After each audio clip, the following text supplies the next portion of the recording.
Right? So I'm going to take you back to that moment in time, and let's just talk about some of the Q1s that come up in your life. Okay. All right? I actually had an interesting set of Q1s happen today. Two of my coaches aren't even here today because one is resting in the hotel room and one is at the hospital with an IV because of this dry and hot climate. So I'm just telling everybody, drink your water. So that's one Q1. Okay. The way Q1s, what I think of is as they come up at home in family life, it's usually someone's bodily fluids not being in their body anymore. That's just how it is in our house. That's how we roll. So that's usually a Q1. You got to take care of that. The way that looks in my orthodontic practice is usually patient emergencies.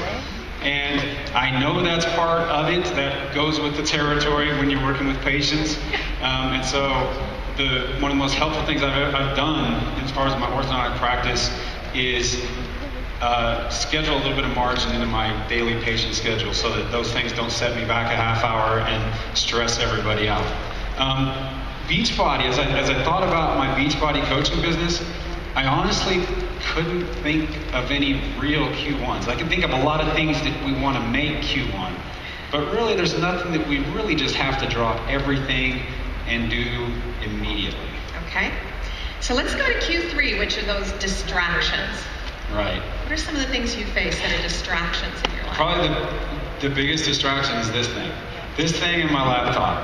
And those things are rough. They're always going off. There's always dings and buzzers and all that. That's a tough thing. And that's related to my Beachbody business a lot. At work, it looks like little folks running late, little things like that. Unexpected calls from doctor offices and things that jump in and kind of catch me off guard when I'm in the middle of something. At home, it's always, kids wanting me or mom to be their judge and rule on whatever case they've got about who's touching whose stuff. Yeah, it happens in our family. With 6 kids, what do you learn? Right, exactly. So that they all know. Tell them a little bit about your kids. How old are they, boys, girls? My oldest is 12. I have a 12-year-old daughter, 10-year-old daughter. They are awesome at helping with the other kids, and they fight with each other, though, like cats and dogs. I got an 8-year-old son, 6-year-old son, who's really kind of the baby of the family. He's our little guy that we just adopted this year. And then 5-year-old daughter and a 3-year-old son. Amazing, huh? All right, Q4s, the wasters. Okay.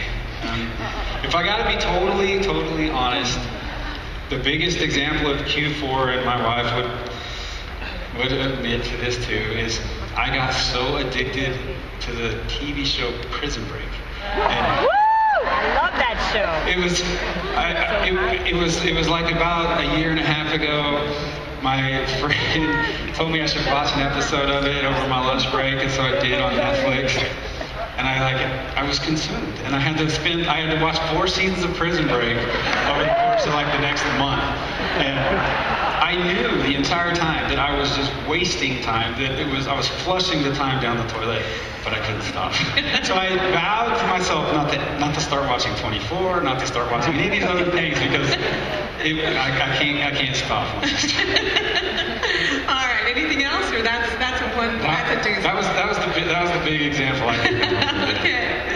Okay, so let's go into Q2. Those things that you know are important and that you want to be productive in. Mm-hmm. When it comes to my business, my orthodontic business, some of the best things I've done in the Q2 category is brought in a partner, and then time that I spend planning with that partner about the vision that we have for the business, what we expect to, where we expect to go with the business, how we expect to market ourselves and those kind of things, because those are what set the tone that really get everybody else moving in the direction we want it to go.